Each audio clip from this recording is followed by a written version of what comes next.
ኢትዮጵያ በወሳኝ ሐሳቦች ላይ ናት። አዲስ ዓመት ሊመጣ ነው። አዲስ መንፈስ እየመጣ ነው። በዚህ ሁሉ ደግሞ ሐሳብ ላይ ተመልሷል። እንዴት አላችሁ ተመልካቾቻችን? ዛሬ በሐሳብ ላይ 3 ጉዳዮችን ይዘናል። ምንድናቸው? እንመለሳለን። አዲስ ዓመት እየመጣ ነው። አዲስ ነገር ይጠበቃል። አዲስ ብስራት። ሀገራዊ ምክክር ኮሚሽን በአዲስ ምዕራፍ አዲስ ነገር ለኢትዮጵያ ሊያበስር የቀናት ዕድሜ ቀርቶታል። በዚህ መሃል የምክክር ሂደቱ ተጠባቂ ጉዳዮች ምንድናቸው? ኢትዮጵያንስ ምን ያድርጉ? በቀዳሚነት ሐሳብ ላይ ይመለከታል። ከተባበሩት መንግስታት ድርጅት እስከ አፍሪካ አንድነትና ባለብዙ ወገን በርካታ ተቋማት ምስረታ የኢትዮጵያ ጉልህ አስተዋጽኦ ያለባቸው ናቸው። ከዚህ ባሻገር ኢትዮጵያ ለቀጠናው ሰላምና መረጋጋት ብሎም ለዓለም የዲፕሎማሲ መንገድ አበርክቷ ብዙ ነው። ያለፉት 5 ዓመታት በፈተናና በድል መሃል ያለፉ ናቸው። አባይ ውሃ፣ ደግሞም ቀይ ባህር፣ ወደ ቀይ ባህር መመለስ፣ የህዳሴ ግድብ፣ ይህንን በተከታይነት እንመለከተዋለን። ዓለም የተረሳው ጦርነት ይለዋል። በየመን እየተካሄደ ያለው ግጭት አሁን 12 ዓመታት ሞልቶታል። ይህ በእንዲህ እንዳለ በቀጠናው የሚንቀሳቀሱት የሁቲ ታጣቂዎች በቀይ ባህር ላይ አደጋ ደቅነዋል። ቀይ ባህር አሁንም በአደጋ ውስጥ ነው። ኢትዮጵያ ቀይ ባህር እንደ ጉሮሮዋ ነው። ይህንን ጉሮሮዋ እንዳይዘጋ ምን ታድርግ ብለን በውጭ ጉዳያችን እንመለከተዋለን። ተመልሰናል። እነዚህን ያስተዋወቅናቸውን 3 ጉዳዮች በዋናነት እየተመለከትን እንቆያለን። 2 ባልደረቦች እዚህ አሉ። ኃይለ ኢየሱስ መኮንን በስተቀኝ ከኔ ይገኛል፣ በስተግራይ ደግሞ ደረሰ አማረ ይገኛል። ለኔ አፈወርቅ እያዩ ደግሞ እያስተናገድኳችሁ ቆያለሁ። እንዴት ናችሁ? ሳምንቱ እንዴት ነበረ በሚለው ጥያቄ ልጀምር። አሪፍ ነበር ሳምንቱ። ያው ቡሄም ዛሬ ሆያ ሆያ የሚሉበት ነው ልጆች። ነገ ደግሞ የደብረ ታቦር ሃይማኖታዊም ማህበራዊ እንደዚሁም ባህላዊ ሴት ያለው ለየት ያለ በዓል ነው። ያው ነሐሴ ደግሞ ከክረምት ወደ ጸደይ ወር ለመሄድ ኢትዮጵያ በብዙ መልኩ የተለያዩ ፌስቲቫል ድምቀቶችን የምናይበት ደስ የሚሉ በዓላትም እየመጡ ነው ከፊታችን። ያው ቀደም ሲል እንደተገለጸው ኢትዮጵያ ለየት የሚያደርገው የ13 ወር ጸጋ መሆኗ ነው ከሌሎች የዓለማት የዘመን አቆጣጠር የሚለየው። ስለዚህ 13ኛው ወራችንን ልንይዝ ያው በጣም ተቃርበናል። የበዓል መዳረሻ ላይ ነን። መስከረም ደግሞ ይታወቅ ነው ብዙ በዓላት የሚስተናገዱበት ነው። ሀገራዊ መልኮቻችንም በተለይ ደግሞ ሀገራዊ ምክክር ኮሚሽኑ በተለይ የምክክር ሂደቱ እየተገባደደ መሆኑ ሌላ ትልቅ ትርጉም የሚሰጥ ጉዳይ ነው። ብቻ ጥሩ ዓመት እየመጣ መሆኑን ማሳያ የሆኑ ጉዳዮችን እያየን ነው። ይሄ ጊዜ የነጻነት ደግሞ የክረምቱ የጭፍናው ማለቂያ ተደርጎ ይወሰዳል። እንዲያው ካሁናዊ የሀገራዊ ምክክር ጋር የሚያያይዘው ነገር ያለ ይመስለኛል።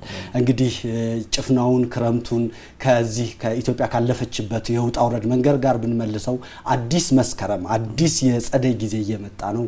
ኢትዮጵያ ከምክክር በኋላ የሚመጣው አርገን ብንመስለው ብዙ የሚያመሳስላቸው ጊዜ ይኖራል። ይህ የሴቶች የነጻነት በዓላት የሆኑት እንደ አሸንዳ፣ አሸንድዬ፣ ሶለል አይነት ነገሮች ያሉበትና በጣም በብዙ የሚጠበቅ ጊዜ ነው። በዚህ ሂደት የሀገራዊ ምክክር ወደ ወሳኝ ምዕራፍ መሸጋገሩን ሰምተናል። በተሰጡ መግለጫዎች እነኚህ ሂደቱ አሁን በጣም ወሳኝ ምዕራፉ በተለይ አጀንዳዎችን የማስታረቅ የማስማማት የማጣጣም ስራዎች እየተሰራ ነው። እንዲያው እስካሁን የሄድንበትን ሂደት የሀገራዊ ምክክሩን ቆይታ ምን ላይ ደረሰ ማለት እንችላለን? ኃይለ ኢየሱስ ካከለ ጀምሮ አመሰግናለሁኝ። ያው የኢትዮጵያ ሀገራዊ ምክክር ኮሚሽን አርማው አደይ አበባ ነው። አደይ አበባም ምናይበት ወቅት ነው፣ ወር ነው። መስከረም ለኢትዮጵያ በጣም የተለየ ጊዜ ነው፣ ወር ነው። ቅድም መግለጽ እንደሞከር ነው የኢትዮጵያ ሀገራዊ ምክክር ኮሚሽን እንግዲህ ባለፉት 4 ዓመታት የመጣበት ሁሉንም ወረዳዎች፣ ሁሉንም ኢትዮጵያውያን፣ ሁሉንም አካባቢዎች ያማከለ የወከለ የምክክር ሂደት እንግዲህ ባለፉት ከሐምሌ 8 ጀምሮ ሲያካሄድ ቆይቷል። ብዙዎቻችን አሁን ምን ጠብቀው እንደ አደይ አበባው መስኩ ላይ ኢትዮጵያ አረንጓዴ ለብሳ እዛ ላይ እንደምንናፍቃት አደይ አበባ ሀገራዊ ምክክርም አርማውን እንዳደረገበት ቢጫ ቀለም የትልቁን ብስራት የምንጠብቅበት ምዕራፍ ላይ ደርሷል። ሂደቱ እንግዲህ ሳይንሳዊ ነው፣ በብስለት የተሞላበት ነው። ሌሎች ሀገራትን በተመሳሳይ ምክክር ሲያደርጉ በዚሁ መልኩና በዚህ ሂደት ያለፈበትና እያንዳንዱ መልኩ ደግሞ በጣም በጥንቃቄ ቾክሎ ፖለቲካዊ ውሳኔ መወሰን ሳይሆን በጣም በብስለት በመነጋገር በመመካከር ዓለም አቀፍ ተሞክሮችና ልምዶችንም እንደዚሁ መሰረት ያደረገ መሆኑን እንመለከታለን። ሰሞኑን እንግዲህ እንደምናየው የመጠቃለል በ8ቱ አጀንዳዎች ላይ ኢትዮጵያውያን በጋራ ቁጭ ብለው ወደ መፈራረም መምጣት የተጠቃለለውን የተስማሙበትን አጀንዳ ወደ ህዝብ ይፋ ወደ ማድረግ ምዕራፍ ላይ እየተንደረደሩ ይገኛሉ። ይሄ የሚነግረኝ ነገር ኢትዮጵያውያን ከምክክሩ አዳራሽ በስተጀርባ ሰሜንም ሆነ ደቡብ ምስራቅም ሆነ ምዕራብ ያለው ኢትዮጵያዊ በወከለው እየተመካከረ ባለው ተመካካሪ የሚወሰነውን 8ቱ አጀንዳዎች ላይ የተግባቡባቸው ነጥቦች ለመስማት መጓጓት፣ ተስፋን ኢትዮጵያ ቀጣይ ምን ትሆናለች፣ እንዴት ነው ሀገራችን የምትጸናው፣ ነገንና ኢትዮጵያን ያሰቡ ውሳኔዎችስ ከተመካካሪዎች ምን ይመጣል የሚለውን ሁላችን በጉጉት የምንጠብቅበት ምዕራፍ ላይ ነው ያለነው። ተመካካሪዎችም እንግዲህ እያንዳንዱን ወረዳ ወክለው እንደመምጣታቸው እያንዳንዱን ኢትዮጵያዊ እያንዳንዱን አካባቢ ወክለው እንደመገኘታቸው በሙሉ ለኢትዮጵያ የሚበጀውን ለጋራ የሚበጀውን ለዛሬ ሰው ለነገ ኢትዮጵያ ለነገ ልጆቻችን የሚጠቅመውን ነጥብ ይፋ ያደርጋሉ ብለን እንጠብቃለንና ሂደቱ የሚነሱ አከራካሪ ጉዳዮችን የማፈን የማዳፈን ወይም ደግሞ ከአንዳንድ ማህበራዊ ሚዲያዎች ላይ እንደምንመለከተው ጥያቄዎችን የመድፈቅ አይነት ሳይሆን ሌሎችም ሀገራት እነ ቱኒዚያም እነ ደቡብ አፍሪካም እነ ቤኒን ጭምር ምክክር ሲያደርጉ በተመሳሳይ ረጅም ጊዜ ይፈጅቶባቸው እያንዳንዱን ስቴፕ ወይም ደግሞ ደረጃዎች አልፎ የመጣ እንደመሆኑ መጠን ኢትዮጵያን በዚህ ሂደት ላይ መሆኗን እረዳለሁ። እንመለስበታለን። በጣም ማለፊያ ሀሳቦች ነው ያነሳው ደረሰ። ስለ ምክክር ስለ ሀገራዊ ምክክር የጻፉ ጸሐፍት አንድ የሚያነሱት ጉዳይ አለ። የሀገራዊ ምክክር ሂደቱ ውጤቱን ይወስናል። ሂደቱ ላይ መግባባቶች ካሉ በሂደቱ ላይ ዲሞክራሲያዊነት ከሆነ ቅቡልነት ካለው ውጤቱም ላይ ያው የመቀጠል ነገር ሊኖር ይችላል። አሁን ኃይለ ኢየሱስ ያነሳ እንደነበረው የሀሳብ ልዩነቶች ብዛህነቶች የሚስተናገዱበት የሚደመጡበት መንገድ በሄዶ በውጤቱ ላይ የሚያመጣው አስተዋጽኦ ይኖራልና ከዚህ አንፃር እንደው ምን ልንል እንችላለን? ይህንን ጉዳይ በደንብ ለማብራራት በደንብ ለማየት ትክክለኛው ሰዓት ላይ ያለን ይመስለኛል። ላለፉት 4 ዓመታት ያክል አሁን በምክክር ሂደቱ የተመለከትነው 1 ወርን ጨምሮ ረጅም ሂደት ነበር። እንግዲህ ኢትዮጵያ እንደዚህ አይነት የምክክር ሂደቶችን ስታሳልፍ የመጀመሪያዋ ነው።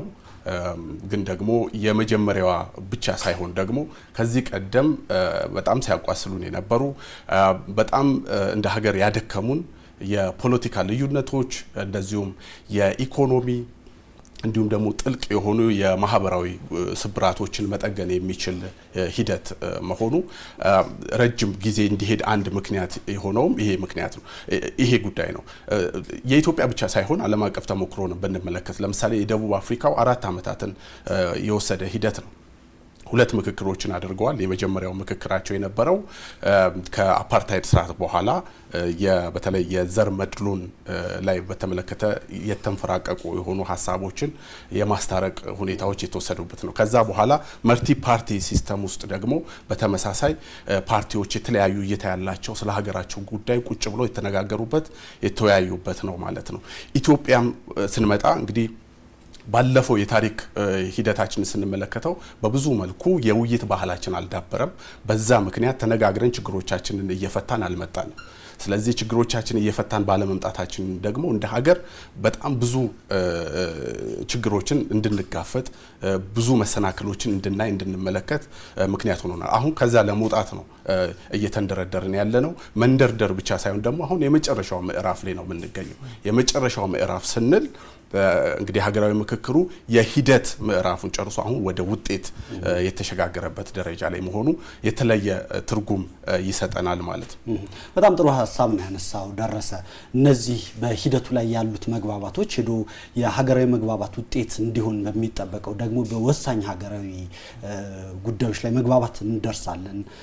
ኢትዮጵያ አላራምድ ያሉ የታሪክ ቁርሾች ምዕራፋቸው እዚህ ላይ ይዘጋል።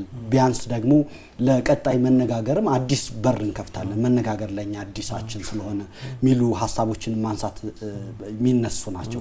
እንዲያው ኃይለ ኢየሱስም ሀሳብ እንድታዋጣል የሚፈልገው ሌላኛ ጉዳይ በዚህ ምክክር ላይ በወሳኝ ሀገራዊ ጉዳዮች ላይ ነው የምንመካከረው። የኢትዮጵያ ችግሮች ያልቃሉ ማለት ወይ በአንድ ጀንበር በዚህ ምክክር ብቻ ይፈታሉ ማለት አይደለም። መግባባት ማለት መመካከር ማለት ደግሞ በሁሉ ሀሳቦች ላይ ስምምነት ላይ መድረስ ማለት አይደለም የሚሉ ሀሳቦች ይነሳሉ። በትክክል ልንመካከር የገባ ነው ስላልተስማማን ነው። ልንመካከር እዛ አዳራሽ ውስጥ ከሁሉም አካባቢዎች የተወከሉት 4000 ተመካካሪዎች ባለፉት ዘመናት ኢትዮጵያ በፖለቲካም በኢኮኖሚም በማህበራዊ ስብራቶቻችን ላይ መግባባት ስለሌለ ነው። ስላልተግባባን ደግሞ ኢትዮጵያ የግጭት የመፈናቀል የጦርነት በቂ ታሪኮች አሉን፣ በቂ መጻሕፍቶች አሉን። ይህን ታሪክና ትርክት የመቀየር አንዱ መነሻ ነው ሐምሌ 8 የጀመርነው ትልቁ 4000 ተመካካሪዎች የተሰባሰቡበት ምክክር ማለት ነው። ስለዚህ የኢትዮጵያውያን ሁሉ ዓመት ዋጋ የከፈልንበት ግጭት፣ ጦርነት፣ ወደ ውይይት ወደ ጠረጴዛ ያልመጣንበት ታሪካችን ምንቀይርበት አዲስ ጅምር ነው ለሁላችንም። ከምክክሩ ሂደት ላይ የሚወጡ እያንዳንዱ የምንሰማቸው መረጃዎችም ለምሳሌ በዚህ ጉዳይ በዚህ አጀንዳ ላይ አልተግባቡም፣ እንትና እንደዚህ ያለ፣ እንትና እንደዚህ አይነት ሀሳብ አነሳ የሚጠበቅ ነው። ምክንያቱም ውጭም እያለን እኮ ተከራክረናል። ምክክሩ ባይኖር የዛሬ 4 ዓመት በፊት አልተከራከርንም። 30 ዓመት ኢትዮጵያ አልተከራከረችም። 50 ዓመት ሙሉ ግጭት ውስጥ አልነበርንም። እስካሁን የወሰን የድንበር ግጭት አልነበረብንም። የብሔር ጥያቄ፣ የኢኮኖሚ ጥያቄዎች አልነበሩ፣ የማንነት ጥያቄዎች አልነበሩ። እኚህ እኮ ሲያጋጩን ነበረ። ግን ይህን ግጭት ልንፈታ የምንሄደው ወዴት ነበር? ወደ ጠረጴዛ ወደ ውይይት መንገድ አልነበረም። እንሄድ የነበረው ወደ ጫካ ነው። እንሄድ የነበረው ወደ ጠበንጃ ነው። እንሄድ የነበረው ከውጭ ያሎች ጋር በመጣመር በተላላኪነት የሀገርን ወደ ማፍረስ ምናልባትም የነጠላ ትርክትን በደንብ ኢንቨስት በማድረግ ሀገርን ወደ ማወክና ይሄ እስከ መገንጠል የሚደርስ አይነት ትርክትን ነበር ስንሰራ የነበረው። ስለዚህ የኢትዮጵያ ሀገራዊ ምክክር ኮሚሽን ከተዋቀረበት ጊዜ ጀምሮ ይሄን ታሪክ የመቀየር አዲስ ትርክት የማንበር አካሄድ ነው ኢትዮጵያ እየሄደች ያለችው። ስለዚህ የትኛውም ሀሳብ መነሳቱ ወንጀል አይደለም። የገባነው ልንጨቃጨቅ ነው፣ የገባነው ልንከራከር ነው፣ የገባነው ባለፉት ዘመናት በሙሉ ነገ ለልጆቻችን እንዳይሻገሩ የምንፈልጋቸውን ሽንቁሮችና ስብራቶች እንዳያልፉ ነው። ቢያንስ እኛ እንደ አባትና አሁን እንዳለ ኢትዮጵያዊ ነገ ለሚመጡት ልጆቻችንና ሀገር ለሚረከበው ትውልድ የተሻለች ሀገር፣ የጸናች ሀገር ቢያንስ በፖለቲካዋ በኢኮኖሚያዊ ጉዳዮች ላይ መግባባት የቻሉ ዜጎችን መፍጠር የምንችልበትን ትልቁን ታሪክ ለመስራት ነው። ቅድም አፈወርቅ ያነሳው በጣም አስተማሪ ነጥብ ይሄ ምክክር ሂደት ነው። ደቡብ አፍሪካን አንስቶ አልደረሰም። 2 ጊዜ ምክክር አድርገዋል። 4-5 ጊዜ ምክክር ያደረጉ ሀገራት አሉ። ልምድ እየሆናቸው እንደ ተቋም ሀገራዊ ምክክር ኮሚሽንን ኢትዮጵያ ማነጿ በራሷ ትልቅ ስኬት ነው። በነገራችን ላይ ከሁሉም ወረዳ ተወካዮች መጥተው የሊቃኑንም ሆነ የአርሶ አደሩንም የአርብቶ አደሩም የነጋዴውን የሴቷን የሁሉንም ሰዎች ድምፅ መስማትና ቁጭ ብለን ያንተ ፍላጎት ምንድነው የኔ ጥያቄ ይሄ ነው ብሎ መነጋገር መቻላችን በራሱ ትልቅ ስኬት ነው ብዬ ነው እኔ የምወስደው። ስለዚህ በአንድ ጀንበር ምክክር ኮሚሽን ለምሳሌ 8ቱን አጀንዳዎች ላይ በዚህ ተስማምተናል ብሎ ሊያበስረን ይችላል በዚህ ሳምንት። ግን ትልቁ ምስል ኢትዮጵያ ናት። ትልቁ ውጤት ምንድነው? ኢትዮጵያ አሸንፋለች ነው። ኢትዮጵያ ብቻ ያሸነፈችው በመመካከር። ኢትዮጵያ ጦርነት ውስጥ ብትሆን በብሔር ቢጋጭ ኢትዮጵያ ታሸንፋለች? አታሸንፍም። ጠመንጃዋን አስቀምጣ ወደ ጠረጴዛ መጣለች። ወደ ጠረጴዛ በመምጣቷ ደግሞ አሸንፋለች ኢትዮጵያ። አንድ እሱ ነው። ሁለት ደግሞ በአንድ ጀንበር የሚጠናቀቅ አይደለም። 8ቱን አጀንዳዎች ላይ ተስማምተናል ብለው ቢያበስሩ እንኳን የሀገራዊ ምክክር ኮሚሽን ምክር ሀሳብ ነው የሚያቀርበው። በዚህ ነጥብ ላይ ወስነናል ነው የሚለው። ጠቅላይ ሚኒስትር ዶክተር አብይ አህመድ ከኦቤን ጋር ያደረጉት ቆይታ ላይ ይህን ነጥብ አንስተዋል። መደመር መንግስት መጻፋቸው ላይ የሚጠቅሳሉ ስለ ምክክር አስፈላጊነት። ምክክር ወደ ህጋዊ ስርዓት የሚቀየርበትን መንገድ የሚያመጣው መንግስት ነው። የምክክር ኮሚሽን ምክር ሀሳብ ነው የሚያቀርበው። እኚህ ተመካካሪዎች ኢትዮጵያ የፖለቲካ ርዕዮቷ እንዲህ ቢሆን፣ የፌዴራል አወቃቀሯ እንደዚህ ቢሆን፣ 8ቱ የተመረጡት የመልካም አስተዳደር ችግሮቿ እንዲህ ቢፈቱ ብሎ ምክር ሀሳብ ነው የሚያቀርቡልን። ምክር ሀሳቡን የሚተገብረው ወደ ህግና ወደ ስርዓት የሚቀይረው ደግሞ ራሱን የቻለ መንግስት ነው። መንግስት ማለት ህግ የሚያወጣው ህግ የሚያስፈጽመው ህግ የሚተረጉመው መንግስት ስለሆነ በጣም ጥሩ ሀሳቦች ጥሩ ውይይት ነው ያደረግነው። በነገራችን ላይ ኮሚሽነሮቹ በየጊዜው መረጃዎችን ለኢትዮጵያን ይሰጣሉ። በደጋግሞ የሚናገሩት የሀሳብ ልዩነት እርግማን አይደለም። እነዚህን የሀሳብ ልዩነቶች መነጋገር መከራከራችን ኢትዮጵያን ስለ ኢትዮጵያ ያገባናል ማለታችን በራሱ ምክክሩ አንደኛው ያመጣው ውጤት አድርገን ማየት እንችላለን ሚል ሀሳብ እያነሱ ነበር። ደረሰ እዚሁ ሀሳብ ላይ እንድንቆይ ይፈልጋለሁ። ይሄንን ሀሳብ ግን በተጣመመ መንገድ የሚዘግቡ መገናኛ ብዙሃን የኔና የናንተ ባልደረቦች የሆኑ በሙያ መስሎቻችን ከዚህ በተጨማሪ በጣም ነገሩን አቅጣጫ ሊያስብ በሚችል መልኩ የሚንቀሳቀሱ ወገኖቻችንን አይተናል። እንዲያው መከራከሩ የሀሳብ ልዩነቶቹ ሌሎች ተጠባቂ ቢሆኑም ግን እንዴት ነው በኃላፊነት ምን ይዘው ዝም ብለን ኢትዮጵያን እንወዳታለን በሚል ኢትዮጵያን ለሚያፈርስ ክብሪት ነው ማቃበል ያለብን?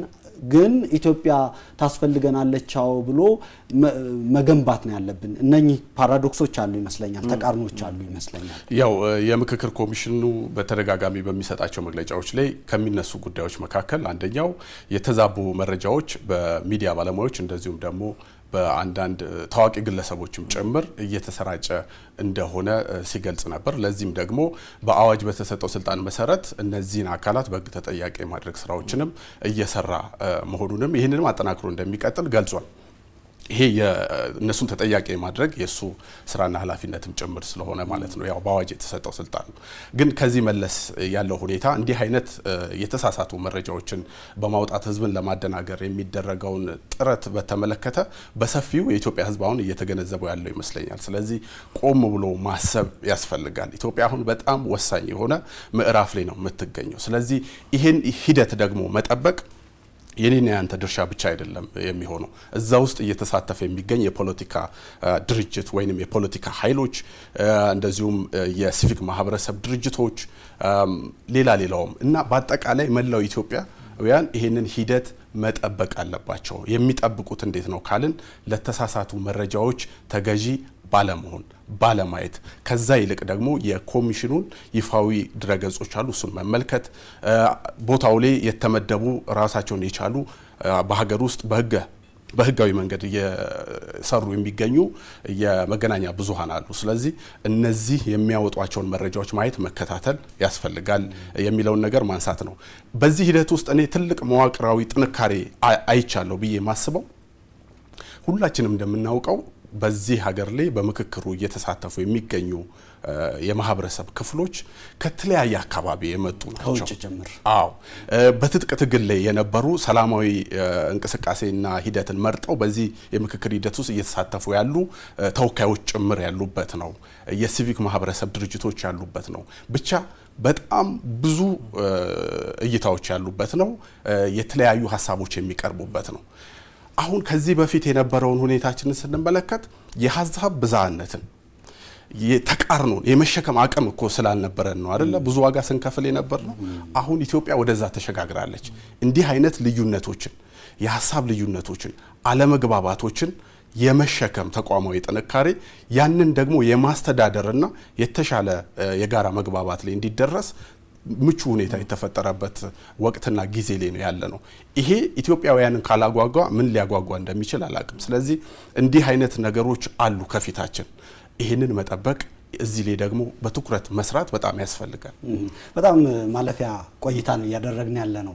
እንዲያው እንሰብስበው ይሄንን ሐሳብ ሀገራዊ ምክክር ኮሚሽኑ እየተካሄደበት ያለው ጊዜ እንዲያው አብየ መንግስቱ ሚሉት አለ የመስቀል ወፍና የአደይ አበባ ቀጠሮ እንዳላቸው መስከረም ሲጠባ ማን ያውቃል እንደሚሉት የምክክር ኮሚሽኑ ከአዲስ ምዕራፍ ከአዲስ ዘመን ብስራት ጋር እንዳጋጣሚ ተያዘ አዲስ ምዕራፍ ነው። ስለ አዲስ መንፈስ ነው ያወራን ያለ ነው። ኢትዮጵያ በምክክሩ ምን አዲስ ነገር ተማረች ሚል ጥያቄ ማንሳት ያለብን ይመስለኛል። ከነ ኃላፊነቱ ጭምር ዜግነት ሲባል ሀገሬን ወዳለሁ ከሚለው ናሬሽን በተጨማሪ ሀገሬን ስለምወዳት ይሄን አደርጋለሁና ይሄን አላደርግም የምንለው ጉዳይ ስለሚኖር እንግዲህ አዲስ አመት መጣልን፣ አዲስ መንፈስ አዲስ ባህል እያመጣ ነውና እነሱን ነገሮች ብናስተሳስራቸው ደስ ይለኛል። አዎ እንግዲህ ኢትዮጵያውያን ቅድም በደረሰም በተወሰነ መልኩ ለማንሳት እንደሞከረው በቂ የግጭት ታሪኮች አሉ። አሁን አንድ ብለን የጀመረው አንድ የምክክር ታሪክ ነው እየጻፍን ያለ ነው። በዚህ ታሪክ ምዕራፍ ላይ መገኘታችን ትልቅ ስኬት ነው ብዬ አስባለሁ ለሁላችንም። ወቅቱና ጊዜው ደግሞ ተጠንቶበትም ሊሆን ይችላል። አዲሱን አመት የምንቀበልበት 2019 የምንቀበልበት አመት ነው። ኢትዮጵያውያን የህዳሴ ግድብን ጨርሰው የግባ ብስራት የተባሉ ፕሮጀክቶችን የጀመሩበት ምናልባትም በ2019ም ደግሞ እነዚህ ትላልቅ ፕሮጀክቶች ተጠናቀው በኢኮኖሚም በፖለቲካ መረጋጋት ውስጥ ኢትዮጵያውያን ሰላም አግኝተው በኑሮ ውድነትም እየባከነው እያንዳንዱ ማህበራዊ መስተጓጎሎችና እንቅፋቶች ሁሉ የሚጠሩበት ተስፋ ነው የሚታየኝ። ከሁሉ በላይ ለልጆቻችን ምን ነግራቸው የተሻለ ታሪክ አግኝተናል። በእኛ ዘመን እኮ ከመካክረናል ብለን ምን ነግረው ታሪክ አለን። አባቶቻችን ስለ አድዋ ይነግሩናል። አድዋን እንዲያርገን ይሉናል። ህዳሴ ግድብን እኔ ከሰል ሸጬ እንዲያርግ ያለው እኔ ከደሞዜ ቆርጬ ለዋለው እኔ ለልጄ አሁን ደግሞ ሌላ ተጨማሪ ታሪክ አግኝቻለሁ። ምክንያቱም ለሺ ዘመን የነበረ ጉዳይ ነው እኔ ተመካክሬ እየፈታው ያለሁት። ለሺ ዘመን የነበረ የፖለቲካ ስብራትን ነው እንፍታ እያልኩ እንደ ጋዜጠኛውን ሐሳብ ላይ እየተሳተፍኩ ያለሁት። ይሄ ለኛም ለሁላችንም የ10 20 ዓመት በኋላ በጣም የሰከነና በአፍሪካ ቀንድ ላይ ጠንካራ በበልጽግና በጣም ማማል ያለች ሀገር ስትኖረን በመመካከራችን ጥቅሙና ዋጋውን ያኔ እናየዋለን። ደቡብ ኮሪያ ሌሎች ሀገራትን ብዙ ጊዜ የምናነሳው በምክክር ስለተጠቀሙ ነው። በምክክር መጠቀምን ደግሞ ለኛ ለኢትዮጵያን ማንም ሊነግረን አይችልም። ጠቅላይ ሚኒስትር ዶክተር አብይ አህመድ አንስተዋል መክፈቻው ላይ ዋርካ ስር ቁጭ ብሎ በሽምግልና ብዙ ነገሮችን መፍታት የሚችል ኢትዮጵያዊ ነው ያለው። በቡና ባህላችን ቡና እየጠጣን እኮ ምናልባትም በጎረቤት ያለ ግጭትን ነው ምንፈታው። ሀገርን ሰቅዞ ያዟት የፖለቲካ ችግሮችን ነበር ኢትዮጵያን መፍታት ያልቻሉት። አሁን ደግሞ ያንን ልንፈታ ቁጭ ብለናል። ስለዚህ ለወዳጅም ለጠላትም ምናልባትም በምክክሩን ውጤት ማለት ነው ቁጭ ብለው አልተሳካላትም ኢትዮጵያን ቁጭ ብለው ተሰባስበው መስማማት አልቻሉም ብለው የተዘጋጁ ይጋጩ ይሆን ብለው አሰብስበው የጠበቁ የወዳጅም ሆኑ ጠላት ሀገራት አሉ፣ ሌሎች ኃይሎችም አሉ። ለነዚህ ብስራት የምናበስርበት ኢትዮጵያ ከተመካከረች መፍታት እንደምትችል ካሰበች ከሰራች ጠንካራ ኃይል መሆናችንን ዓለም ይረዳበት ነው ብዬ አስባለሁ። በጦርነት ሉዓላዊነታችን የደፈሩ ሀገራትን ሆኑ ጠላቶችን እንዴት ማንበርከክ እንደምንችል በሚገባቸው ቋንቋ ማናገር እንደምንችል አሳይተናል በመሳሪያ። አሁን ደግሞ በብዕር በሚገባን ቋንቋ በሚያግባባን ቋንቋ ተግባብተን በጣም በሰለጠነ መንገድ በሐሳብ ተሸናንፈን ደግሞ ሀገር ማጽናት እንደምንችል ምናይበት ነው። ያን ደግሞ ከአዲሱ ዓመት ጋር የምክክር ኮሚሽነሯ ምክትል ኮሚሽነር የሰጡት መግለጫ ላይ ተናግረዋል እና በስራለን ብለዋል። ስለዚህ እኛን ብስራት ለመስማት ጓግተናል። ተጠባቂ ብስራት ነው። አንድ ቃል ተደረሰ እዚሁ ጉዳይ ላይ እኔ ያው ኃይሌ ባነሳው ላይ ለመጨመር ያክል ነው። የመጀመሪያውና ትልቁ ነገር የሌለንን ነገር ነው እያየን እየተመለከትን ያለ ነው። በኢትዮጵያ ፖለቲካ ውስጥ ልዩነቶችን ወይ በመሳሪያ ነው ወይ በአብዮት ነው ወይ በሌላ በኃይል አማራጭ ለመፍታት የሚደረግ ሙከራ ነው የነበረው። አሁን ከዛ ወተን ተነጋግረን ችግሮቻችንን መፍታት እንችላለን ወደሚል አማራጭ የሆነ ሀሳብ መምጣት መቻላችን ይሄ ትልቅ ባህል ነው። ስለዚህ በኢትዮጵያ ፖለቲካ ውስጥ የታየው ትልቁ ባህል ይሄ ነው።